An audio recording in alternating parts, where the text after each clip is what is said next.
There are a lot of very big sporting events around the world, and they call different things. What is special about this? Look, any World Championship is absolutely fantastic. You can't, you know, it is the premier event in each discipline throughout the year. I mean, and I would honestly say that, look, it was an act of God yesterday with regards to the weather. Nobody could foresee in the middle of Italy, in the middle of July, 2.5 inches of rain falling and making the place an absolute quagmire. All the gullies and rivers were in spate. You know, the conditions we shot in were absolutely terrible, but they got by and the shoot still ran, and that in itself is a credit to the shoot. I think when you look at the work that has gone into this shoot, it must have cost the Italian Federation an absolute fortune. There's no way that this is a commercial venture. This is put on by Italy to show the world how good they are at the discipline, and without doubt it's proved it. I mean, here we are today. 2.5 inches of rain fell yesterday. Unfortunately, we had the same in France. In France, for the rest of the week, we were walking around in gumboots and waterproof trousers. Here we are today, walking around in shorts and training shoes, and you'd almost not know there was anything wrong. I mean, I'm standing here with a great mate of mine from America, Joe too. Joe has obviously, as you can see, shot a lot more of these events than me. Firstly, I'd like to apologise before we go any further about my coffee stain as well. I have to say that for me to miss my mouth was quite an achievement this morning, but I managed to. So what do you think of it? George is absolutely right. This is the premier event in this game. And what is different about it from other sports, other kinds of competition, is that people of all levels of ability can come here to a world championship and compete at their level with people who are as good or as bad or whatever it may be as they are. And there are very few world championships where one can do that sort of thing. And it does a great deal to attract people to clay target shooting. It teaches the best shots. George, well, you saw him at the end of the round today. He walked over and spoke to a person who asked him a question, and he answered. So it gives the great shots an opportunity to teach the next generation and build the sport as it comes forward. It has been selfie after selfie today, hasn't it?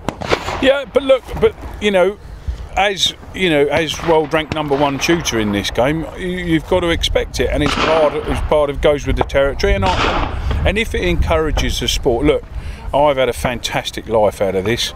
I've travelled the world. I've seen parts of the world that I never thought I would ever get to see. I've shot in, all continents. It's just been fantastic. It's been a fantastic journey, and if I could put something back into the sport by doing pictures, answering questions, in any way, shape or form like that, then for me, I'm giving something back to a sport that's given me a lot. Do you think he enjoys it? No. You can tell so clearly he doesn't mean a word that he's saying. Of course he does. I've seen him after competitions. When he's in there and they're competing, it's resolute. He's business. And when it was over and the crowd left, he's standing over there with 3 kids, showing him how to handle a shotgun. I've seen that happen, not once. I've seen it happen time and time again.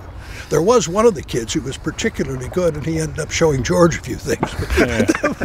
But the one thing I would say about it is, this is my office, and whilst I'm competing, then as I said to you, I like things right, and when I'm not competing, then you should have time for everybody.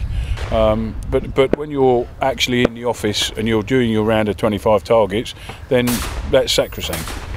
Anything about this, technically speaking, that you have, particularly when you're talking to people today, is there anything you've said that you need to do this or you need to do that? I think certainly, we've covered a lot of aspects of this in the club. The teal targets, long crosses, you've got, this is without question the most technical shoot that I've ever been to.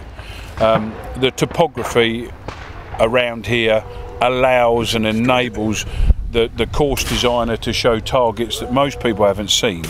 So, being able to do that with the topography, with the terrain, is fantastic. But you have to have a strong technique. If you haven't got a strong technique, you've got no chance of shooting consistently well. Some layouts may suit you, you'll be found wanting somewhere. I think of you know, the kind of classic Digweed crosser. You tend to take it quite late, I would say. Compared to everybody else shooting that pond section down there, you were straight on it. Is that something you learned? The reality is that the closer it got to you, the more angles and speeds there were. So it's not only is it crossing you, it's dropping. You can't see that because you're above it. Whereas if you shot it just off the arm, you're only thinking about one thing, looking at the bottom edge of the target because it's coming at you. So I'm trying to take as many variations. So rather than thinking about three things, I've only got to think about one. And that's look, and a lot of that is confidence as well. You have to have confidence to be able to shoot a target that quick. You know, when it's coming, you've got to be able to pick it up through the tree, shoot it as it exits the tree, and that requires confidence. But it's a confidence born from a belief in the technique. Joe, has FITASC Sporting become more technical over the years? That's a difficult question to ask. I think people's proficiency at it has become more technical, rather than just going out, picking up a gun and holding it here and going, that there's more development of technique, how to position your feet, where to look, how to move the gun, how to stay in the gun, what to look at on the target. Many years ago, and I'm qualified at my age to speak of that, people didn't speak of those things. They went out and shot a target. Now they talk about looking at a spot on the target, and not surprisingly, the scores have risen through that time. And interestingly, also has the participation in the game. There are more people doing this today, and so I think the two of them have gone hand in hand. There's a technical opportunity to learn more, people are interested in it, and they go out and practice it. I think 100% Joe's exactly right. I think the people shooting well, you look at any other sport, golfers, etc., the equipment gets better, the technical side of it gets better and better and better. So consequently, if you're able to use more extensive tools than we were years ago, but you know, you've also got to remember that years ago when I first started this, you could use 36 grams. So you're using, you know, 8 grams less of shot now than you were in the initial time, so that has to make a difference. Probably in a positive sense, it reduces muzzle flip, etc., and recoil, allows you to shoot in a more comfortable manner. But I think the really interesting point is that all sport has got better. In whatever sport you do, the level of professionalism, the level of the way of, I mean, you look at some of the teams here. The American team, the Italian team, they're a proper team, and everybody pulls for each other. You know, they haven't got 8 individuals all trying to knock 7 bells out of each other. They're a proper team, and that environment can only force scores to grow and team membership and participation to grow in it.